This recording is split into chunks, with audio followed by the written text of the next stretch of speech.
Alors bonsoir et bienvenue au Centre d'Universalité pour cette conférence en compagnie de Daniel Kemp. Alors il y a une bonne nouvelle tout d'abord, c'est que le livre La différence de Daniel Kemp sera publié prochainement aux éditions de Mortagne et cela dans la collection de L'Homme Nouveau qui sera placée justement sous la direction de Daniel Kemp. Alors félicitations Daniel.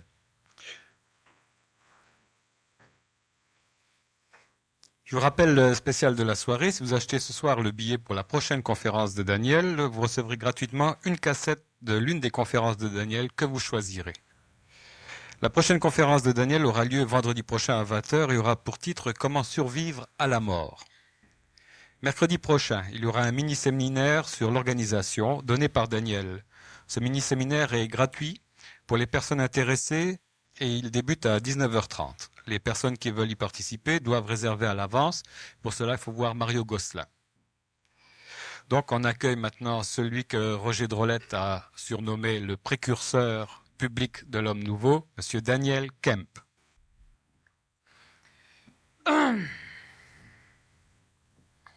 Alors, les anges gardiens, là, il semble que c'est un peu comme les promesses des politiciens, là. On en parle beaucoup, on n'en voit jamais. Alors, est-ce qu'ils existent réellement? Et si oui, de quoi sont-ils supposés nous garder, nous pauvres mortels qui sommes déjà dotés d'une belle-mère?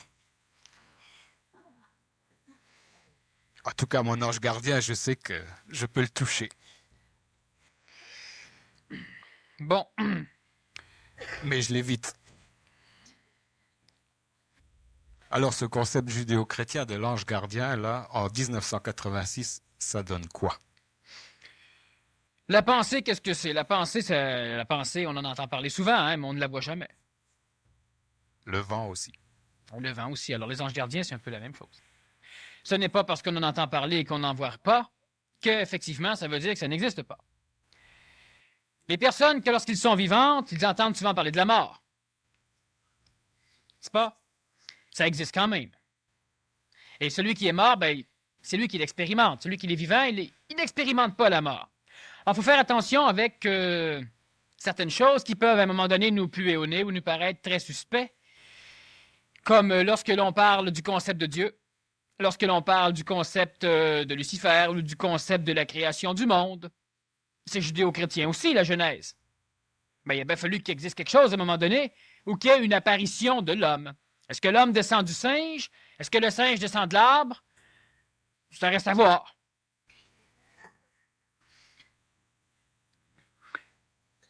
Alors, premièrement, la question qui peut être intéressante, c'est je vais t'interviewer 5 secondes. Est-ce que toi, tu crois aux anges gardiens?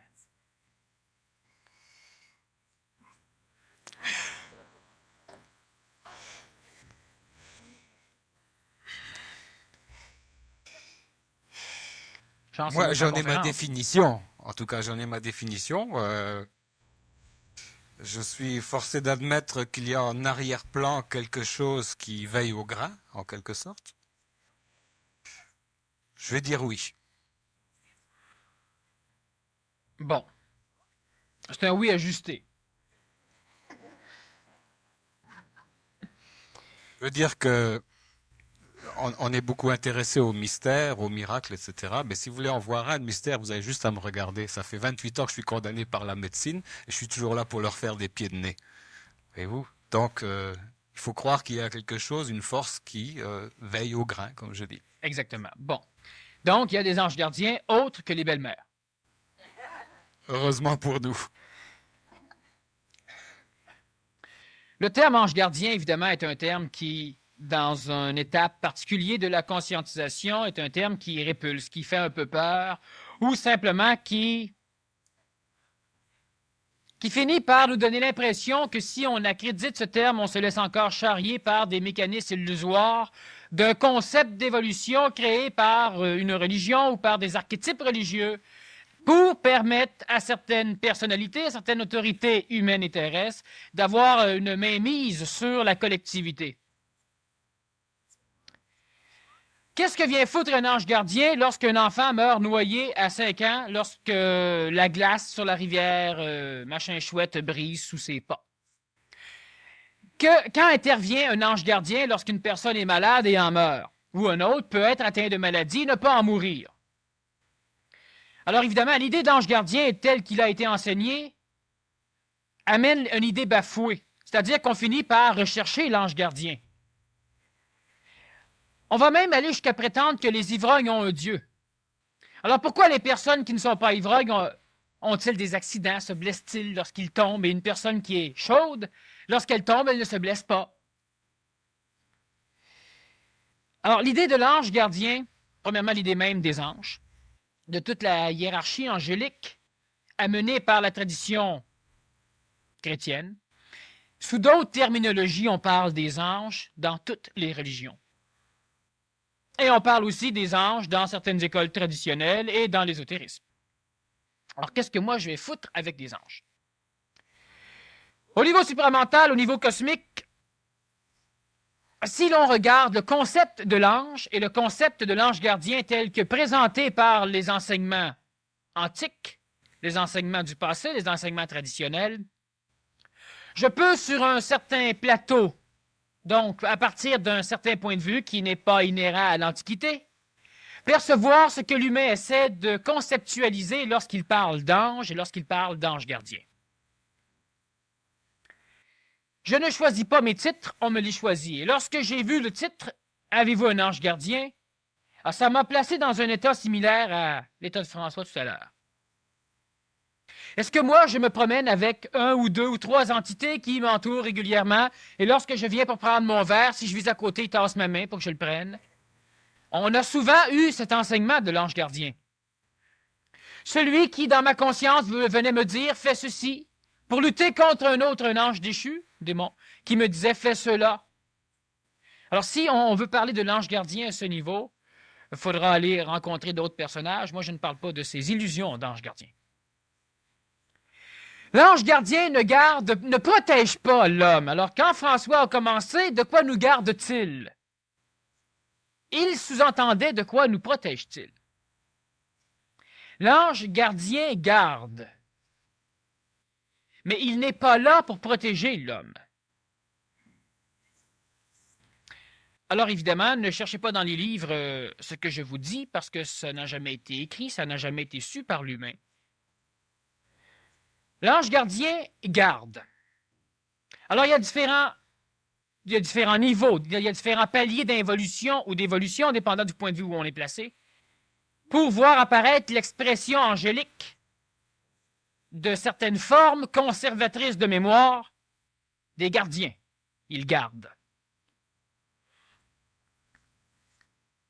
Ici, de toute façon, je vais quand même amener les termes de la chrétienté pour parler des anges. Alors, on va parler de certaines formes d'expression d'énergie paramétrique que la chrétienté appelle les anges. Alors, je vais donc exclure les anges démoniaques, je vais donc exclure les anges qui pénètrent dans la conscience pour nous dire quoi faire, parce qu'un ange gardien ne pénètre jamais dans la pensée de l'homme. C'est un manipulateur qui pénètre dans la pensée de l'homme, c'est la pensée qui s'interpénètre elle-même, mais un ange ne pénètre jamais dans la pensée de quelqu'un. Et on va déterminer très rapidement ce que j'entends par ange. La chrétienté nous parle des archanges. La chrétienté nous parle des chérubins. La chrétienté nous parle des séraphins, entre autres, et des anges gardiens. La chrétienté amène une hiérarchie assez volumineuse de tout ce phénomène angélique. Je répète, avant de poursuivre, qu'il n'y a pas de hiérarchie cosmiquement réelle, c'est-à-dire qu'il n'y a pas de hiérarchie psychologique, il n'y a pas de Seigneur tout-puissant, plus puissant et orgueilleusement plus puissant que d'autres. Lorsqu'on parle de hiérarchie, c'est comme si l'on parlait d'un escalier. Il y a la 10e marche, il y a la 15e marche, il y a la première marche. Si on parle de hiérarchie psychologique, on va dire la 15e marche, elle est bien meilleure que la première. Et ça, c'est faux.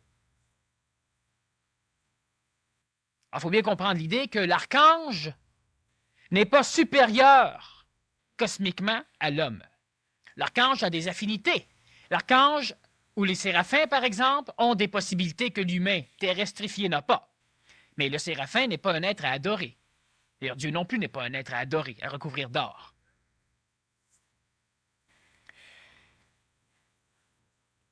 De quel ange veux-tu qu'on parle? Des chérubins, des séraphins? Je vais te soumettre une objection d'abord. Supposons qu'on croit à la prédétermination, La destinée? à la destinée, au destin inéluctable, là qu'on ne peut pas empêcher, etc. Donc l'absence totale de libre arbitre concernant l'échéance finale de notre mort. Bon. Supposons que cette échéance-là est inscrite dans un livre, quelque part dans des archives, telle heure, tel jour, telle année. Et supposons que, traversant la vie, en allant vers ce rendez-vous, il nous arrive toutes sortes d'accidents dont on se tire indemne. Et comme on ignore que l'heure est prédéterminée, on peut supposer à ce moment-là qu'on bénéficie d'une espèce de protection occulte de l'ange gardien, mais qui n'existe pas en réalité dans le sens que ce n'est tout simplement pas l'heure fatale de la mort. Donc, si Donc la pensée construit le concept de l'ange gardien pour expliquer quelque chose qui donne une certaine forme d'espoir à l'humain qui souffre. ce qui est à remarquer d'impressionnant chez l'humain, c'est qu'il a la faculté par sa pensée de toujours admettre dans sa conscience une coloration, une déformation, une copie manquée d'un phénomène cosmique. Si tu es prédéterminé, comment peut-on t'empêcher de te tuer avant la date? Alors, il n'y a pas que le concept de l'ange gardien, il y a effectivement un phénomène séraphique qui va t'obliger à te rendre au rendez-vous. En tant qu'humain, tu n'as pas le choix de manquer le rendez-vous. Tu ne peux pas l'outrepasser, mais tu ne peux pas le devancer. Et si on regarde ton théorème, cosmiquement, ça n'exclut toujours pas l'ange gardien. Ça n'empêche pas que l'humain va personnifier l'ange gardien, que l'humain va essayer d'entrer en contact. On ne peut pas prier l'ange gardien. Ça n'a rien à foutre. C'est comme prier sur une automobile, pour qu'en cas de collision, il nous protège plus. L'ange gardien est un mécanisme aussi matériel, aussi programmé, aussi archétypé qu'une automobile. Et toi, tu es dedans, et c'est même relativement vrai. Ça répond? Alors une autre objection, qu'est-ce qui nous prouve que lorsqu'on s'adresse à l'ange gardien, soit par la prière ou une autre forme de recueillement intérieur, qu'est-ce qui nous prouve qu'en fait, ce n'est pas une tentative pour se contacter soi-même? C'est une tentative pour se contacter soi-même parce qu'on ne peut pas contacter un ange gardien. Alors, en partant, on ne peut pas prier un ange, on ne peut pas contacter un ange gardien, que ce soit un chérubin, que ce soit... On peut se servir des anges. Mais est-ce que ça ne veut pas dire que l'ange gardien est une partie de nous-mêmes, Eh bien oui, sur un autre mais ça plan? va de soi. Ça va de soi. Et c'est d'ailleurs ce qu'est l'ange gardien. Il ne protège pas, il conserve. Qu'est-ce que c'est que le périsprit de l'âme? L'enveloppe énergétique qui est supposée entourer l'âme. Oui, et ça porte un autre terme aussi, ça porte un terme séraphin. Et c'est ce qui va permettre, outre le monde de la vie matérielle, la conservation de l'âme pendant un laps de temps pour véhiculer, pour garder, pour conserver. Alors on pourrait dire en termes scientifiques que l'ange gardien c'est un champ de force. C'est un champ de force. Mais on a aussi les chérubins qui sont asservis, donc qui sont affiliés aux séraphins, les chérubins, qui sont une autre forme d'ange gardien qui gardent. Mais il faut bien comprendre que le terme gardien n'a rien à voir avec le terme protection. Bon, alors prenons le cas d'une personne qui décède cliniquement, puis qui est ramenée à la vie 10 ou 15 minutes après, ce qui est rare, mais ça existe. J'ai parlé avec une personne ici, à qui c'est arrivé 15 minutes après, sans avoir aucune séquelle au cerveau, ce qui est très rare. Est-ce que c'est à ce moment-là une espèce de phénomène d'ange gardien ou de... C'est le phénomène séraphique qui simplement interdisait la mortalité de la personne par différents processus qu'on pourrait élaborer. Mais si on a le temps, peut-être qu'on peut y revenir au niveau de ce genre de mortalité temporaire. Autrement dit, il pourrait y avoir un champ de force mis autour des cellules du cerveau qui protégerait à ce moment-là le cerveau. Le périsprit est une enveloppe d'énergie vitale. C'est de l'esprit terrestrifié. C'est de l'énergie éthérique supramentale planétarisée. Ça, c'est l'énergie vitale. Alors, c'est donc évident que le séraphin, donc cette enveloppe, est automatiquement de l'esprit. Ça n'a rien à voir avec l'âme comme telle. Lorsque je dis que l'ange gardien, prenons l'exemple du séraphin, celui-ci ne pénètre jamais la pensée de l'humain. Par contre, il en délimite les paramètres. Alors, vu qu'il a l'enveloppe, il va déterminer ce qui va pouvoir y être accepté, la forme de grossissement de l'ego ou de l'âme, mais il ne peut pas intervenir sur la pensée de l'humain. Alors, automatiquement, tes émotions sont régies par ton propre schéma de pensée, mais tu auras des événements dans ta vie régis par ton évolution séraphique, donc régis par la consistance réincarnative génétique de l'enveloppe de ton âme, donc de cet ange gardien qui s'appelle le séraphin. Mais vu qu'il est d'énergie vitale, il faut bien comprendre que l'être humain, d'ailleurs on va revenir là-dessus la semaine prochaine, comment survivre à sa mort, et c'est de plus en plus possible, il y a le monde matériel animé par les anges gardiens, par les énergies vitales, qui sont tout le processus espritique, donc éthérique, terrestrifié, et qui vont avoir différentes classes qui vont porter des noms reliés aux anges gardiens. Alors, le corps physique est contrôlé par un ange gardien, c'est-à-dire que l'énergie vitale mémorielle qui conserve les cellules ensemble et qui permet aux cellules de se reprocréer toujours en considérant la forme primordiale, ça, c'est un ange gardien, il garde la forme. Il ne protège pas l'homme, garde la forme. Cet ange, il est éthérique.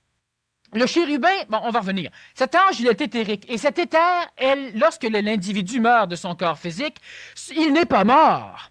Il n'a plus de corps physique, et là, son âme, paramétrée par le séraphin, donc qui est une partie qui est l'enveloppe de l'âme, se ramasse dans un monde qui n'est pas le monde de la mort, qui n'est pas le monde des morts, et qui n'est plus le monde du vivant corporel. Alors, évidemment, il est séraphiquement dans un monde transitoire où il va cheminer lentement vers le monde des morts, et lorsqu'il va pénétrer le monde des morts, l'esprit séraphique va devoir se séparer. Parce que le séraphin est de l'ordre vital et il ne peut pas pénétrer le monde de la mort. Alors, lorsque l'âme se fusionne au monde des morts, le séraphin, donc l'esprit séraphique, l'ange gardien, crée une ouverture et l'ego, l'âme, est transfusé dans le monde des morts où il sera divisé en certains paliers pour pouvoir se fusionner dans l'attente d'une réincarnation pluralitaire. Le séraphin, une fois cela fait, peut se préparer comme réceptacle à une autre incarnation. Donc, l'ange gardien peut servir à plusieurs personnes. Quand ici, à un moment donné, j'ai fait faire une expérience aux personnes et je leur demandais, je prouvais que la pensée n'avait aucun pouvoir. La pensée, elle n'a que le pouvoir de penser et de s'auto-identifier, mais elle n'a pas de pouvoir sur la matière. Alors, l'expérience était, on plaçait sa main relaxe et par la pensée, on se concentrait pour faire bouger la main. Dernièrement, chez Koutimi, j'ai fait faire cette même expérience et il y a une personne qui m'a dit, ben oui, mais regarde, je la fais bouger. Je dis, non, tu la bouges, mais ce n'est pas par ta pensée. Tandis que la majorité des personnes, et si vous n'êtes pas d'accord, vous avez juste à essayer l'exercice, vous relaxez votre main, vous vous concentrez pour qu'elle lève, et elle ne lèvera pas. La pensée, sans l'intermédiaire d'un chérubin, ne peut pas bouger le corps. Alors la personne, oui, mais regarde, je le bouge, parfait, bouge ton oreille. Si elle n'arrive pas à saisir la différence entre un et l'autre, ben bouge ton oreille. Ah, mais là, bon. Donc, la pensée ne peut pas faire bouger le corps alors qu'elle habite le corps. Alors, encore moins faire bouger des objets à distance. Il y a un procédé qui est relié au chérubin. Chérubin, ces termes, moi, avec ces termes, je les emploie parce que c'est le prototype conceptuel mal expliqué, mais qui définit exactement l'état même vibratoire de la chose. On pourrait y inventer un autre mot, mais on a déjà expliqué dans l'Antiquité, même si on l'a mal formé, ces choses-là. Alors, je les réemploie. Il y a deux formes de chérubins. Les chérubins sont des énergies presque matérielles qui conservent, qui habitent l'humain et qui font partie de sa structure d'interprétation espritique, énergétique par rapport à l'intermédiaire matériel, le corps physique. Comment penses-tu? Tu as un système neuronique. Mais le système neuronique, il n'est là que pour opérer des contacts. Il ne s'auto-énergise pas lui-même. La pensée n'est pas un phénomène neuronique. L'expression matérielle de la pensée va être opérée par le système neuronique et le système glial. Mais le chérubin, lui, est l'intermédiaire entre la pensée, donc le chérubin est d'ordre vital, le chérubin est constitué d'énergie yang, et il y a une autre forme de chérubin constituée d'énergie yin. Les chérubins fonctionnent toujours par paire. Lorsque moi je pense, c'est un phénomène émotif, astralisé, qui est donc contenu dedans ce qu'on peut appeler le paramètre de l'âme, le séraphin, et qui est d'énergie vitale aussi. Et c'est lui qui me permet d'avoir un contact avec le corps physique. Cette enveloppe, les séraphins, donc, sont toujours les coordonnateurs des chérubins. Et lorsque je vais penser, le séraphin va donc opérer une communication avec le chérubin qui, lui, bouge mon corps. Ce qui fait qu'à un moment donné, je pense avoir soif, et c'est tout. Et l'ange gardien, le chérubin, va donc prendre l'eau. Permettez. Je bois pour bien démontrer. Et je n'ai pas pensé à l'action, je n'ai pas coordonné l'action, cela a été chérubénisé, et ce qui fait que je n'ai pas eu de problème. Le chérubin est donc comme le séraphin, comme l'archange, donc toutes ces formes d'ange gardien. L'archange est un gardien des archétypes cosmiques au niveau de l'évolution planétaire. Donc l'archange est le maître suprême de l'évolution archétypale ou psychologique ou astrale ou amique de tous les séraphins et de tous les chérubins, donc de tous les humains. C'est quoi ces archétypes-là? C'est quoi un archétype? Bon, l'archétype, c'est un mécanisme qui est mémoriellement implanté dans une conscience comme celle de la planète, à l'instant même où l'humain a la faculté d'avoir une mémoire qu'il peut conscientiser. Lorsque l'humain, et ça on remonte jusqu'à la Lémurie, donc on remonte à l'époque d'Adam et Ève, lorsque l'humain a la faculté mémorielle, consciente, donc lorsqu'il peut se rappeler consciemment, lorsque l'humain a la faculté de pouvoir fouiller dans ses mémoires, et ça c'est plus ou moins bien orchestré, selon l'évolution, selon la plénipotentialité des chérubins à l'intérieur, c'est eux qui vont permettre à l'humain, à la pensée, de fouiller dans les mémoires. Ils gardent la mémoire. Alors, lorsque les humains ont cette conscience, l'archétype, c'est simplement la projection d'un univers cosmique à l'intérieur d'un écran, l'écran astral de la planète Terre. Alors, ce qui fait que je place le verre ici, le verre a une tridimensionnalité, et il y a l'ombre du verre sur la table. L'archétype, c'est l'ombre. L'humain qui est en dessous voit l'ombre du verre et il dit « ça c'est un verre ». Le verre, il est plat, il a 2 dimensions, il a une longueur, il a une largeur, il est ceci, il est cela. Ça n'a rien à voir avec l'idée réelle du verre, cosmiquement. Sauf que c'est quand même une coloration, c'est une projection d'un monde hors dimension, dans un contexte tridimensionnel, où on a l'épaisseur, la hauteur et la largeur. Et ce phénomène, au niveau de la sphère planétaire, peut, par l'intermédiaire des chérubins et des séraphins, lorsque l'humain commence à être suffisamment évolué pour avoir un phénomène astral et un phénomène vital évolutif, il peut lire dans le ciel, donc dans cette couche de projection, des mécanismes qui lui permettent d'avoir une compréhension, d'avoir une connaissance, mais évidemment terrestrifiée, planétarisée, du monde universel, du monde cosmique, auquel on l'a obligé à se couper. Oui. Donc, le concept de Dieu, celui du Père, du Fils, du Saint-Esprit, de la Trinité, par exemple, ce sont des archétypes. Mais ça va de soi. Donc, ce sont des espèces de mémoires ou d'émotions condensées qui ont été implantées dans le mental de l'homme. Pour suppléer, pour compenser la perte momentanée de cette personnalité espritique, donc disons divine, avec ce qui l'a mis là, avec elle-même, autrement dit. Prenons l'exemple de la Trinité. L'antique religion enseigne la Trinité, il parle du Père, il parle du Fils, il parle de l'Esprit. Est-ce que toi, tu peux penser avoir un contact avec l'Esprit Saint, sans avoir un contact avec le Fils, sans avoir un contact avec le Père? Alors, il y a des personnes qui se disent en contact avec le Christ, d'autres en contact avec l'Esprit Saint, d'autres en contact avec le Père. Moi, je suis en contact avec les trois.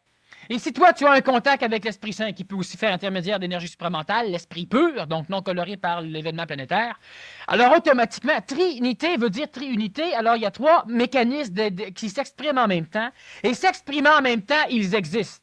Élimine-en une, il n'y a plus d'existence. C'est ça une triunité. Alors, ça, c'est un mécanisme qu'on enseigne de façon assez archaïque au niveau des religions. La Trinité, c'est un archétype qui permet aux séraphins d'avoir une conscience volumétrique, d'avoir une conscience qui a une tendance à l'expansion, à l'évolution, de ce qui, à l'extérieur du ciel, donc dans les cieux, pour reprendre encore les termes ancestraux, existe.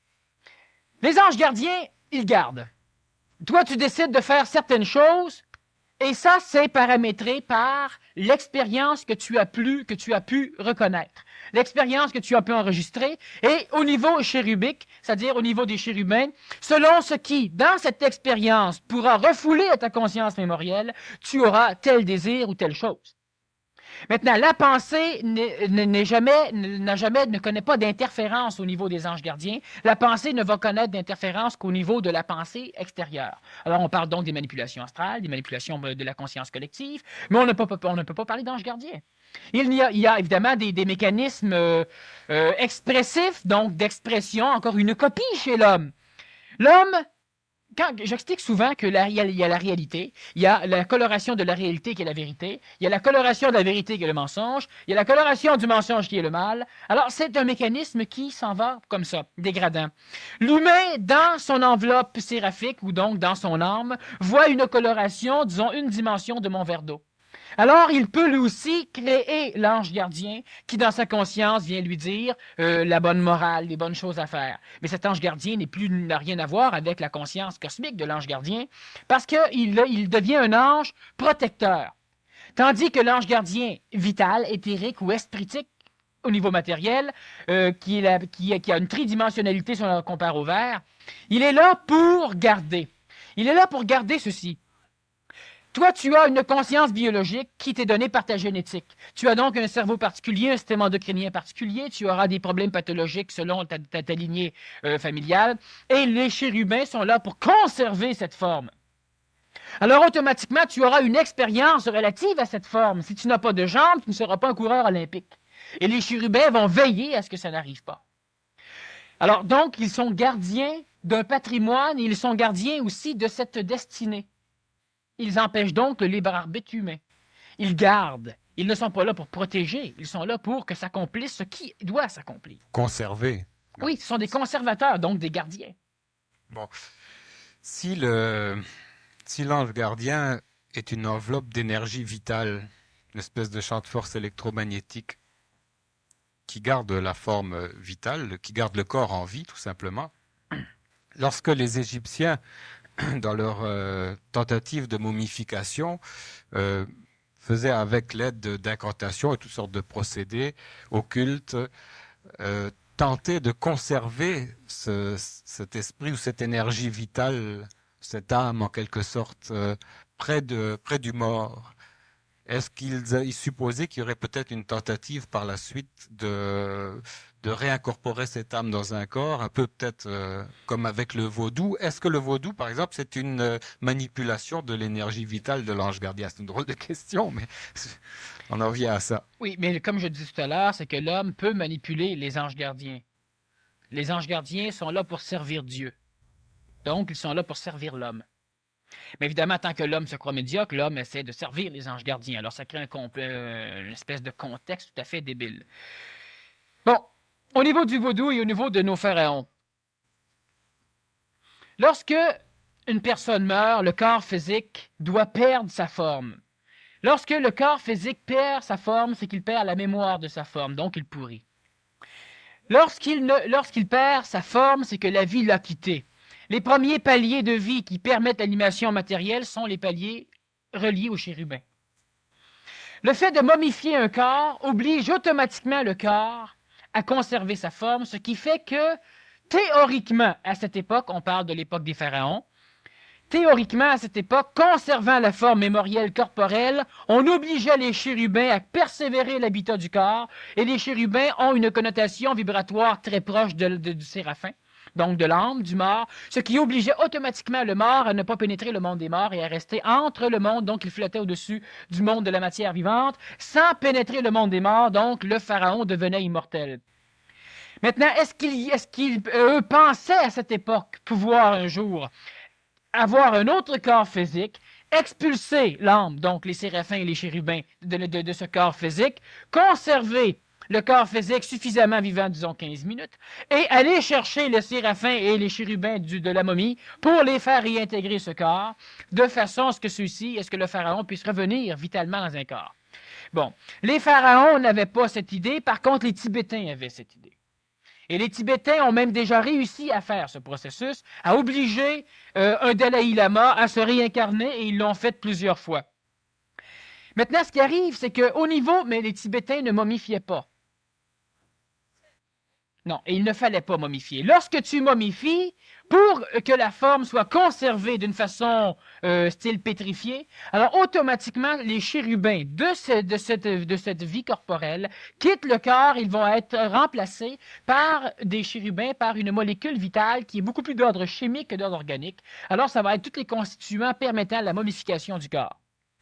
Alors, automatiquement, le pharaon décolle, les chérubins décollent, et le pharaon n'est pas rien.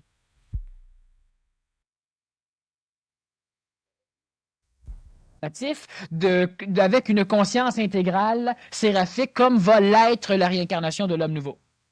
Et dans le vaudou, c'est quoi le phénomène de... Le vaudou, dans le vaudou, on conserve la phase séraphique, on conserve la phase chérubénique, sauf que on essaie dans l'âme d'expulser totalement les phénomènes d'identification de l'âme. Donc, on essaie de créer une brèche à l'intérieur du séraphin, de cet ange gardien, qui garde l'état de l'âme, pour essayer d'expulser l'âme de l'homme ou de la femme. Et lorsque cela est fait, on a donc un corps physique qui garde sa forme, donc il n'est pas momifié. Et il y a aussi un phénomène séraphique qui peut maintenant être rempli par quelque chose. Et normalement, le séraphin, à ce niveau, ne peut pas quitter le corps physique parce que les chérubins, ils restent emprisonnés. Et les séraphins travaillent avec les chérubins. On va trouver dans un phénomène extrêmement évolué au niveau des races, par exemple, si on regarde ceux qui vont pratiquer le vaudou, le séraphin n'a pas la faculté de se séparer des chérubins, donc il n'a pas la faculté de se séparer du corps. Alors, on peut dire que dans un mort vivant, c'est que l'âme est morte, c'est-à-dire que l'âme a été expulsée du phénomène séraphique, donc du paramètre du périsprit protecteur. L'âme intègre automatiquement le monde des morts par sa vibration attractive, et le corps physique reste tout à fait vivant, et là, il peut être assujetti à une manipulation, à une possession totale par la pensée, donc par l'astral, par l'âme de celui qui a créé ce mort-vivant, donc ce zombie. Bon, qu'est-ce qui décide que l'ange gardien, ou ce champ d'énergie vitale, à un moment donné, se retire du corps? Qu'est-ce qui décide de la Autrement mort? dit, c'est pas nous autres qui décidons de mourir. Non. Bon, alors, Non. alors ça veut dire donc que c'est l'ange gardien qui prend la décision, ou est-ce qu'il est obligé par des circonstances? Il est obligé par des circonstances qui sont reliées au phénomène des archanges et qui sont reliées au phénomène des intelligences supramentales, qui sont évidemment les privilégiés, qui sont supérieurs aux archanges à ces phénomènes. L'archange est un phénomène espritique, donc d'ordre intelligent, d'ordre supramental, mais qui est suffisamment proche du contexte planétaire pour en perdre la conscience intelligente, tout en restant facilement contrôlable par les énergies supramentales. L'Esprit Saint. Les anges qui vont être donc les phénomènes expressifs vibratoires qui se rapprochent plus de la matière finissent par porter des différents noms. Alors on a donc nos séraphins, on a nos chérubins, etc. Qui décide, c'est un mécanisme évolutif qui est mécanique. Lorsque le corps physique n'a plus suffisamment... Parce que vois-tu, ce qui arrive, c'est que le corps physique, au fur et à mesure qu'il avance, le chérubin, lui, est un phénomène d'énergie éthérique, donc vitale. Lorsque le séraphin est un phénomène d'énergie vitale lui aussi, mais d'un niveau légèrement supérieur au phénomène chérubique. Maintenant, ce qui est intéressant de comprendre, c'est que le corps physique a besoin d'énergie vitale pour constituer la vie. Les chérubins ont d'autres paliers hiérarchiques, ça va être les farfadets, les lutins, les gnomes et tout cela, qui vont s'occuper des contextes tout à fait biologiques, botaniques même de la nature, fauniques et floriques. Un peu en haut de cela, on a notre corps physique qui fonctionne réglé par des anges gardiens. Donc, la nature a ses anges gardiens, ses lutins, ses farfadets, ses gnomes, etc. Et l'humain a un ange gardien chérubin qui va être d'un ordre vital beaucoup supérieur, qui lui permet une vie beaucoup plus adaptée et raffinée. Supérieur, ça veut dire qu'il est d'un niveau vibratoire plus élevé. Jamais psychologique. Plus élevé en vibration. Exactement, en vibration. Alors, ce qui va arriver, c'est que mécaniquement, le chérubin finit par être suctionné, tété en énergie par ce qui habite le séraphin, par l'ego, par l'âme. Celui-ci, donc l'âme, est un phénomène qui n'est pas évolutif. C'est un phénomène, quand je parle évolutif, c'est un phénomène qui n'est pas ascendant. C'est un phénomène qui est connaissant, qui accumule des connaissances, qui accumule de l'identification, qui accumule des croyances, des concepts, des connaissances de ce genre. Mais ce n'est pas un phénomène qui s'améliore. L'âme ne s'améliore pas. L'âme n'évolue pas. Alors, si on regarde depuis des milliers d'années, même si le Nazaréen a amené une forme d'instruction particulière, l'âme de l'humain n'a pas changé en 2000 ans, il n'a pas changé en 20 000 ans, il ne changera jamais. Parce que l'âme n'est pas un phénomène évolutif. Quand tu dis qu'elle n'évolue pas, est-ce qu'on peut faire une comparaison avec un ordinateur qui n'évolue pas plus parce qu'il reçoit plus de données ou qu'il engrange plus de mémoire, d'informations? Il n'y a pas d'évolution réelle, là. Il n'y a aucune évolution dans le phénomène de la pensée, de l'émotion, du désir, de la peur, de la mémoire, donc dans le phénomène de l'âme, il n'y a aucune forme d'évolution. L'humain des cavernes avait peur de la mort, l'humain d'aujourd'hui a peur de la mort. L'humain des cavernes était jaloux, on est aussi jaloux. On traîne plus les autres par les cheveux, on les bat plus, sauf qu'on les poursuit en cours, sauf qu'on les ridiculise. L'homme des cavernes avait son esthétique, l'esthétique a évolué, oui d'accord, mais l'humain est toujours pogné par la même esthétique. Alors on a les mêmes problèmes qu'on avait avant, on a les mêmes guerres qu'on avait avant, on a autant de suicides qu'on avait avant. Bon, il y en a plus, ça change rien. L'âme n'évolue pas. Par contre, l'âme, il est là pour capter des mécanismes, faire gonfler le périsprit, de façon à ce que l'âme devienne suffisamment volumétrique, volumineuse, pour que lorsqu'il y a une mort, cette âme puisse réintégrer le monde de la mort, se fusionner avec des entités similaires dans ce ciel, et pouvoir revenir sur le plan planétaire, jusqu'à un moment donné où le séraphin sera suffisamment grandiose, où il sera suffisamment par expérience énergisée, lorsqu'il y aura suffisamment d'informations pour que le véhicule de la pensée dans le corps physique puisse finir par comprendre l'illusion. Ce qui arrive, ceci, c'est plus l'ego accumule de l'énergie, plus l'ego est capable de s'identifier, plus l'intellect fonctionne, plus l'ego a de la mémoire en lui, plus il arrive à forcer l'énergie des chérubins à se transcender en énergie séraphique.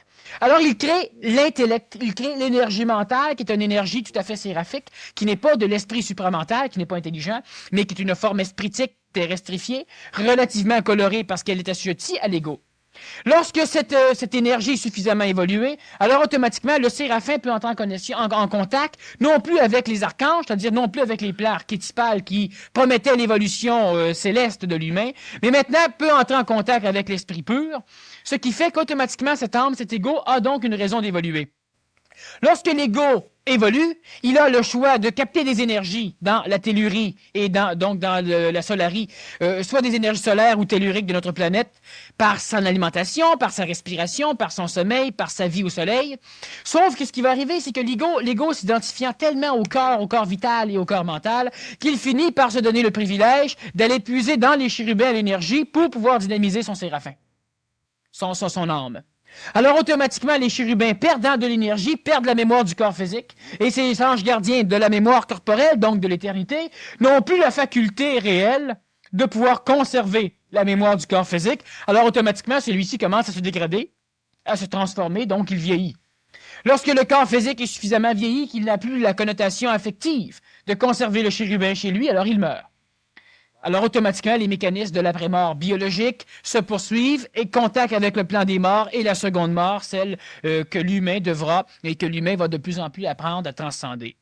Bon, la racine latine de âme, c'est anima, il me semble, donc ce qui anime. Maintenant, est-ce qu'il y a aussi, dans cette faculté d'animer le corps, est-ce qu'il y a aussi un pouvoir de régénération? Autrement dit, quand on parle dans la mythologie, par exemple, de Faust qui va vendre son âme au diable pour retrouver sa jeunesse, qu'est-ce que c'est que ça veut dire, ça? Bon. Ce genre de contrat ou de pacte. Ça marche, ça fonctionne.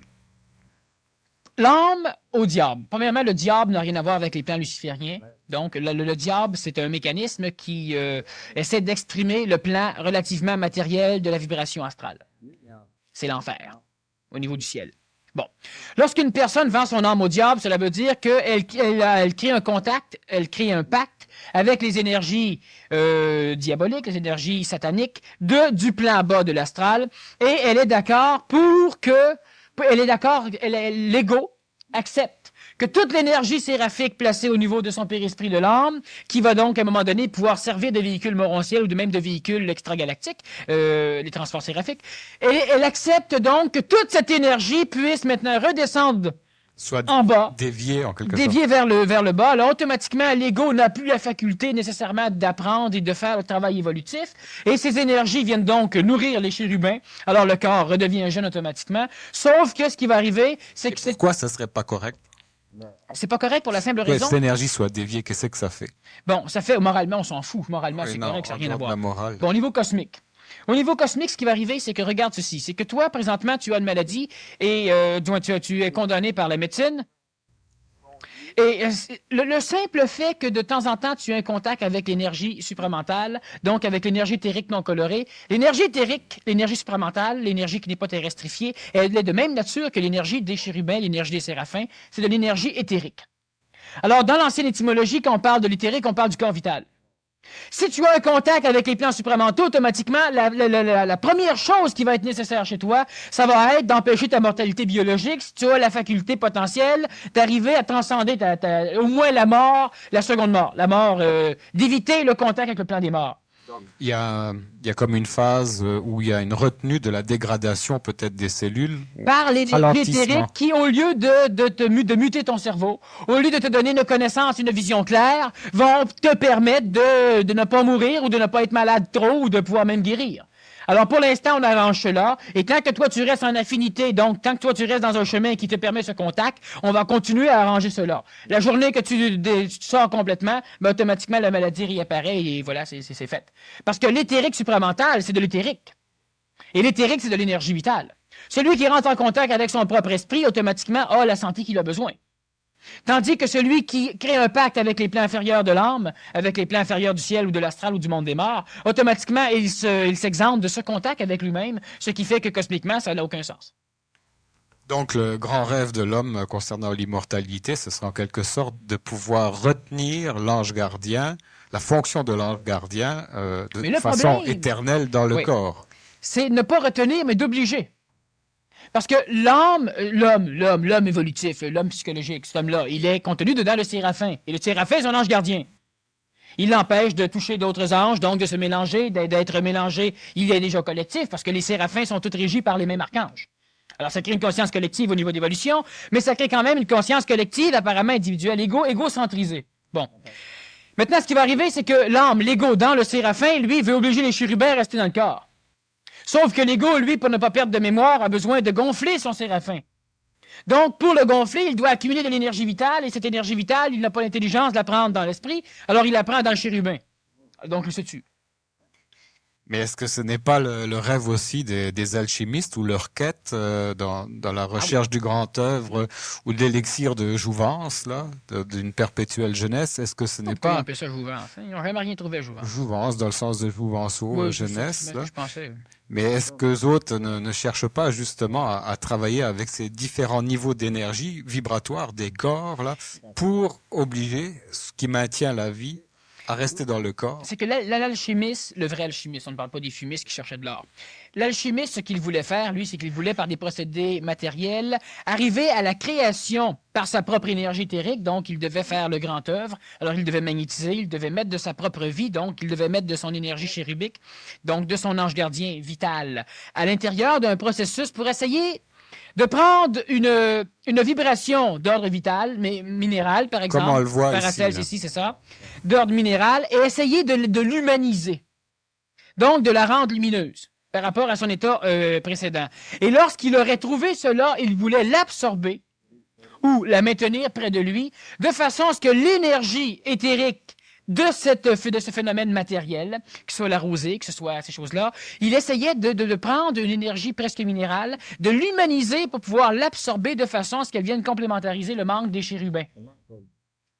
Alors, l'alchimiste avait donc compris que plus il puisait dans sa propre vitalité pour évoluer, plus il s'en allait vers le vieillissement et la mortalité. Et l'alchimiste, certains alchimistes, évidemment, avaient la conscience d'un monde de vie après la mort physique, mais un monde qui t'amenait vers le monde des morts.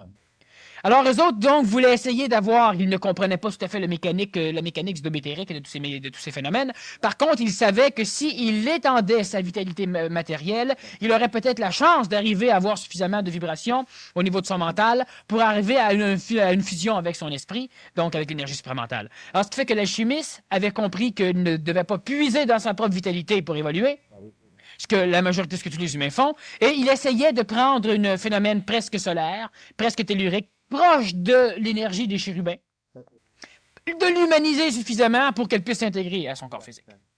Essayer d'emmagasiner en quelque sorte cette énergie-là. C'est ça. Alors que ce soit la pierre philosophale. En conserve. Oui. Oui. Pourquoi est-ce qu'ils étaient toujours accompagnés d'une femme, les alchimistes, dans leur recherche?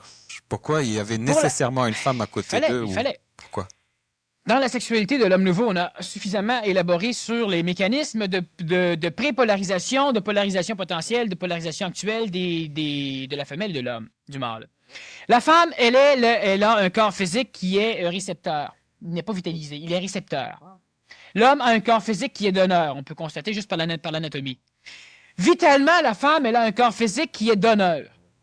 Donneur, elle peut donc engendrer la vie, elle peut prendre des cellules, elle peut former un fœtus, elle peut créer un enfant sans trop en souffrir, elle peut énergiser vitalement. Alors évidemment, l'alchimiste n'était pas fou. Il voulait avoir la présence d'une femme parce qu'il était capable de têter suffisamment d'énergie vitale chez elle pour pouvoir s'en servir aussi à l'œuvre, aux grandes œuvres. Lorsque lui n'avait pas suffisamment d'énergie vitale, alors au contact d'une femme, soit par relation sexuelle où il allait donc voler de cette énergie vitale, soit simplement au contact, dépendant de la vibration entre ces personnages, alors il pouvait prendre de l'énergie vitale. C'est un peu comme la sorcière et le chat noir. Le chat noir, il est capable, par sa couleur noire et par sa forme, d'attirer l'énergie vitale des extérieurs, donc il emmagasine. Et lorsque une sorcière rencontrait des personnes, son chat noir ne portait pas malheur. Mais lorsque le chat est suffisamment vaudouisé, donc sous l'égide mentale de la sorcière, il avait la faculté d'attirer l'énergie des personnes, donc les personnes s'en allaient, donc on disait que le chat noir portait malheur. Et la sorcière, par la suite, flattait son chat, minouchait son chat, et là, le chat lui donnait de l'affection, et il énergisait la sorcière. L'ange gardien, est-ce qu'il prend possession du corps? Est-ce qu'il devient le passager clandestin du corps dès la naissance? Le chérubin est l'animateur du corps, sauf que dès la naissance, oui. Dans la gestation, c'est le chérubin de la mère qui va s'occuper du corps. Et il y a une phase dans l'accouchement, ou juste un peu avant l'accouchement, où là, il y aura un transfert au niveau des chérubins, la mère doit abandonner l'enfant. Et là, l'enfant peut mourir, l'enfant peut vivre, mais ça ne regarde plus la mère, ça regarde maintenant le processus évolutif réel de ce chérubin. Par contre, le séraphin est choisi, lui, avant même la conception de l'enfant. Bon.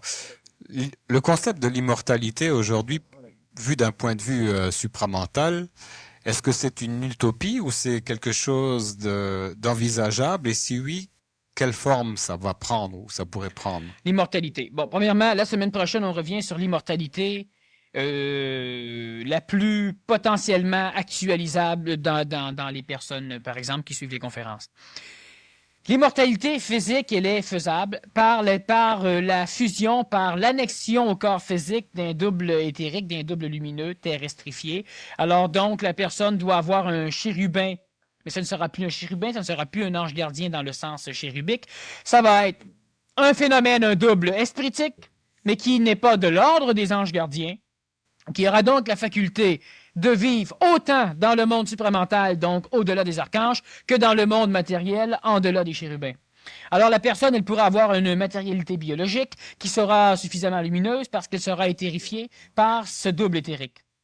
Ça, c'est si on parle d'immortalité physique. Maintenant, il faut comprendre que l'énergie vitale, elle a la faculté d'assembler les atomes, d'assembler les molécules ensemble pour créer des corps. Alors évidemment, la personne qui a un double éthérique parfaitement constituée, elle peut laisser son corps physique se désintégrer, elle n'a rien à foutre. Et si elle en a besoin, elle en reconstitue un, donc elle ne procède plus de la naissance. Tandis que les personnes qui, comme on va le voir la semaine prochaine, survivent à leur mort, vont devoir renaître. Mais avec une réincarnation où ils vont se rappeler leur vie antérieure parce qu'ils renaîtront d'une réincarnation suite à un contact préfusionnel avec leur double éthérique. Bon. D'où vient le double éthérique et est-ce que tout le monde en est doté? Non. On a fait une conférence d'ailleurs sur le double éthérique et je crois que tu n'étais pas là. Le double éthérique, juste pour résumer, les personnes qui veulent en savoir un peu plus, donc il y a cette conférence sur l'ajusteur de pensée et sur le double éthérique. Le double éthérique, il provient simplement de la supramentalisation de l'âme. De l'homme ou de l'âme? De l'âme. L'âme. De l'ego. Des mémoires. Alors, on a cette enveloppe séraphique qui est espritique et qui conserve l'âme et qui permet donc le contact individuel de ce phénomène évolutif à travers le monde, le monde de la mort, même parce que l'être humain dans un corps physique est toujours en contact avec le monde des morts. Parce qu'il est régi, il est assujetti au monde des morts. Donc, il pense, il a la mémoire, il a l'émotion, il a un paquet de mécanismes dans ce genre. Par contre, il est, par l'intermédiaire du séraphin, en contact aussi avec le plan de l'esprit. Alors, évidemment, il a la faculté d'une forme d'intuition qui n'est pas reliée au monde des morts, mais qui n'est pas reliée non plus à son plan logique qui lui permet de coordonner les connaissances. Alors, ce qui va arriver, c'est que dans cet ego, dans cette âme, plus le plan séraphique par l'intermédiaire du contexte mental arrive en contact avec l'énergie supramentale. Ce qui va arriver, c'est qu'il y a un couloir vital, un couloir qui va être créé, qui va porter le terme ajusteur de pensée, donc va être capable d'informer ou de désinformer selon l'affinité évolutive de l'âme. Et l'âme, l'ego, tout ce qui est à l'intérieur de cette âme sera lentement supramentalisé, c'est-à-dire qu'il sera augmenté en vibration, donc on n'a plus d'âme. Et ça va se transformer en double éthérique qui va avoir la faculté. Le double éthérique, c'est quoi? C'est un double qui conserve la personnalité de l'être humain sur la planète. Mais il n'en conserve pas l'identité psychologique. L'identité psychologique, ça c'est réellement relié à l'âme. Maintenant, la formation, disons la programmation évolutive des séraphins, tout ce qui fait la personnalité. Et je ne parle pas de la personnalité psychologique en fonction du maquillage que tu te mets, ces choses-là. Là. On parle de ce qui t'oblige à agir, à penser. La programmation personnelle, la programmation de ta personnalité, elle disparaît lorsque tu pénètres le monde des morts pour être fusionnée à des personnalités qui sont mortes, similaires à la tienne.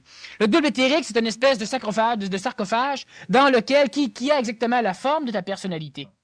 Lorsque la personne meurt, son séraphin est attiré par le monde des morts, et ça on en parle la semaine prochaine, donc on va y revenir plus clairement, mais il peut être attiré par la personnalité qui est similaire à la sienne, il y a donc une affinité vibratoire beaucoup plus haute que le monde des morts, alors il ira se placer, donc se cacher, pendant un laps de temps, où on pourra procéder à des mécanismes pour permettre une réincarnation avec une identité personnalisée. Donc, lorsque la personne va revenir, une fois qu'elle aura un double éthérique suffisamment constitué, et lorsqu'elle va revenir, elle va se rappeler. Alors, ce sera un enfant adulte. Le double éthérique, donc, même dans les antiques religions, on dit que l'humain, qu'est-ce qui l'empêche de survivre? L'âme n'est pas immortelle, mais l'âme va être immortalisée quand l'âme va accepter de disparaître. L'âme va être supramentalisée, espiritisée. Pas spiritualisée, oui, ben c'est la même chose, mais... Donc elle disparaît pas, elle est transmutée. Elle est transmutée, elle disparaît en termes d'âme. Si tu recherches l'âme, il n'y a plus d'âme. C'est comme de dire, je cherche l'arbre qu'il y avait ici. L'arbre, il est là. Ben non, ça c'est une maison. Oui, ben c'est une maison faite de bois, mais le bois, c'est l'arbre. Alors, il n'y a plus d'arbre. L'arbre a été détruit, oui, mais le bois existe toujours. L'immortalité, il est déjà là. Comme j'expliquais, c'est que les constituants sont immortels, mais ce qui est constitué ne l'est pas nécessairement. Alors, les constituants du bois sont immortels. Même si on le brûle, ça reste là. Le carbone reste là, tout reste là. Sauf que ce qui est constitué, lui, peut changer de forme. Qu'est-ce que c'est que tu appelles la fusion en termes simples, le plus simplement possible? Ben, la fusion, c'est simplement une amalgamation sans condition de retour de deux états. Cela veut dire que lorsque l'humain se fusionne à son esprit, cela veut dire que l'esprit qui présentement n'a pas le contact réel avec les plans planétaires et que tout ce qui est espritisé dans la matière n'a pas de contact réel avec l'esprit. Lorsqu'il y a fusion, cela veut dire qu'il n'y a pas contact, cela veut dire qu'il y a maintenant une chose. Il n'y a plus d'homme, il n'y a plus d'esprit, il y a quelque chose d'autre. Là, il y a une fusion. Quand tu dis que l'homme est dirigé par le monde des morts, qu'est-ce que tu veux dire? Bon, je veux dire simplement que lorsque l'humain est régi par une conscience qui est mortuaire, une conscience qui est mémorielle, donc il est désassujetti de la réalité instantanée, cela oblige l'humain à penser. L'humain pensant ressasse des mémoires. Alors automatiquement, l'humain pense qu'il pense, mais l'humain est obligé de penser selon le monde des morts. Lorsque l'humain a de l'émotion et que l'humain se rappelle d'un événement qu'il a vécu, qu'il aime, mais l'événement n'existe plus, c'est un événement qui est mort. Alors l'humain pense, l'humain veut le revivre, l'humain le revit dans sa tête. C'est-à-dire que l'humain le revit dans le monde des morts. Le monde des morts est actuel, le monde des morts n'est pas dans le passé, il est dans le présent, sauf qu'il conserve l'image de ce qui a été. Et ça n'a rien à voir avec la réalité. L'humain ne peut pas apprendre avec le monde des morts. L'humain vit avec le monde des morts. Et lorsque l'humain meurt, automatiquement, il se dirige vers le monde des morts, c'est le monde de sa mémoire. Pourquoi les humains pourquoi l'humain meurt-il de cette deuxième mort? Pourquoi l'humain pénètre-t-il le monde des morts? L'humain, il est assis sur sa chaise et là, il se rappelle le bon vieux temps.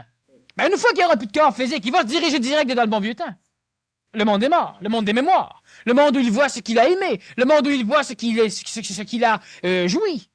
Alors, automatiquement, il se dirige là. L'humain est tout à fait, son évolution planétaire est tout à fait régie par un monde qui l'empêche, lorsqu'il n'est pas prêt, de pouvoir connaître son esprit, donc de pouvoir connaître sa véritable identité. Alors l'humain voyage d'un monde de vie où il a le contact avec la réalité, mais il ne la voit pas. Il ne voit pas ce contact parce qu'il vit avec une certitude mémorielle. Il vit avec une conscience d'identification qui est tout à fait légère même du monde des morts. Lorsque l'humain est dans le monde des morts, il n'y a aucune réalité dans le monde des morts. Le monde des morts n'est pas expérientiel. Le monde des morts est accumulatif. Il n'est pas expérientiel en ce sens que le monde des morts ne soumet pas d'expérience. Le monde des morts accumule l'expérience engendrée par les vivants dans un corps physique. Celui qui a un corps physique peut sentir de nouvelles émotions, peut sentir de nouvelles souffrances. Et chaque fois que ça s'est fait, automatiquement, c'est accumulé par le monde des morts. Mais celui qui est dans le monde des morts, ben, il vit l'état vibratoire qu'il a, mais il ne peut pas expérimenter quoi que ce soit. Ce n'est pas un monde expérientiel, donc ce n'est pas un monde évolutif par lui-même. C'est un monde accumulatif. C'est un monde. Ça veut dire que le monde des morts, ou l'au-delà, ce qu'on appelle l'au-delà, a été créé à même l'énergie de l'homme? Ben, ça va de soi. Ça va de soi que l'humain, le danger lorsqu'une âme ou lorsqu'un esprit, pas une âme, lorsqu'un esprit vient se terrestrifier, le danger, c'est qu'il prenne goût à la terre, c'est qu'il prenne goût à la matière, c'est qu'il prenne goût à la vie humaine, c'est qu'il prenne goût à l'humain.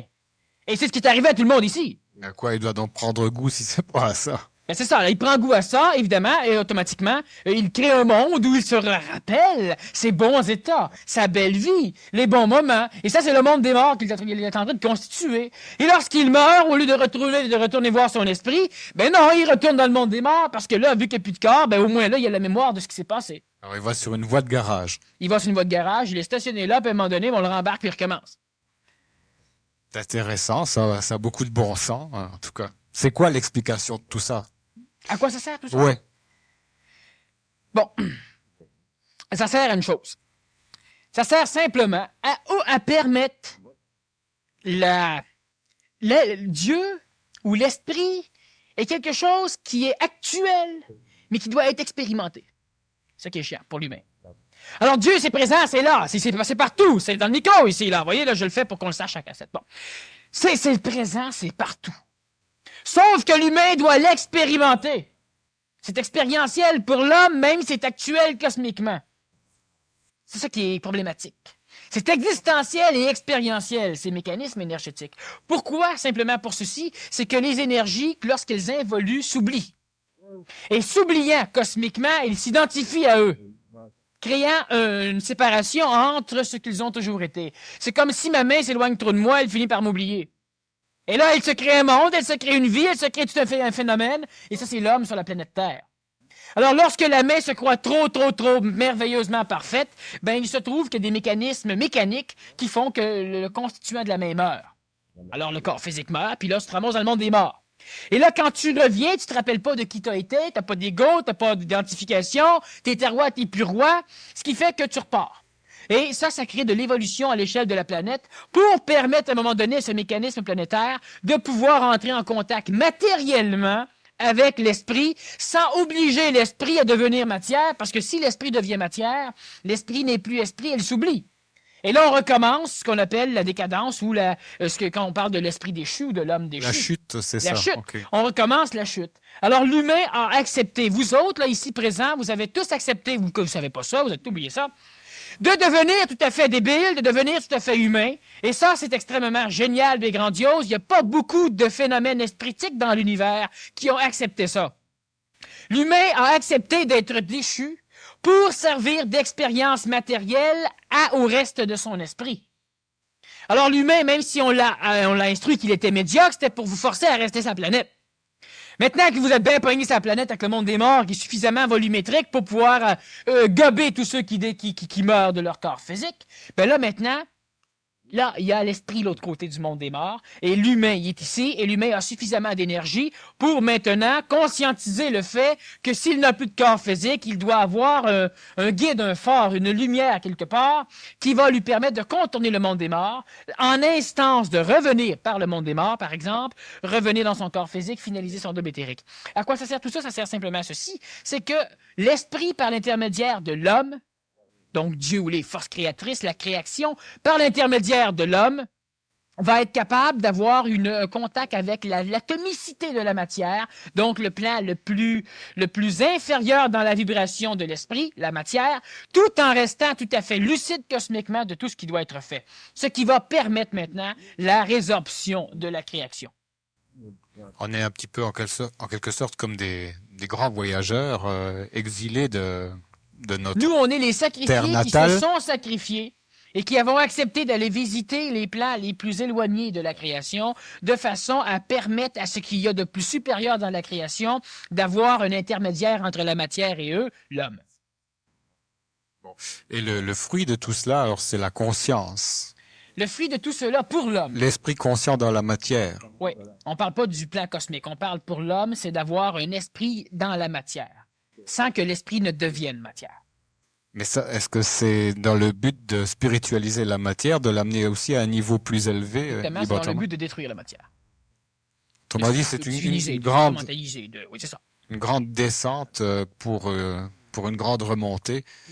Oui, l'humain a été déchu à une vitesse suffisamment folle pour aller rattraper la chute de la matière. Alors l'humain est arrivé, bang, à toute vitesse sur la planète Terre, et là, il vit un phénomène expérientiel. On l'a placé dans un ciel pour qu'il puisse rester sur la planète Terre. Et là, les phénomènes, les anges gardiens sont justement les anges qui obligent l'humain à ne pas devenir de la roche. Et là, il y a un phénomène évolutif qui oblige l'humain, à un moment donné, à prendre contact avec ce qui l'a placé là, donc avec lui. Et là, lorsque le contact est fait, ce qui est lucide ici peut instruire ce qui n'est pas lucide sur la planète Terre, et ce qui est ici connaît la matière, va donc être capable de ramener, donc de rendre la matière lumière, comme tu dis, donc de diviniser ou de supramentaliser. Alors, on pourrait dire, à la rigueur, qu'immortaliser son corps physique, ce serait presque aller contre la nature même de ce plan. Mais c'est contre la nature. L'immortalité ne procède pas de la conservation mémorielle d'un corps physique. Imaginez-vous, vous avez un corps physique qui n'est pas parfait. Pourquoi vouloir le conserver comme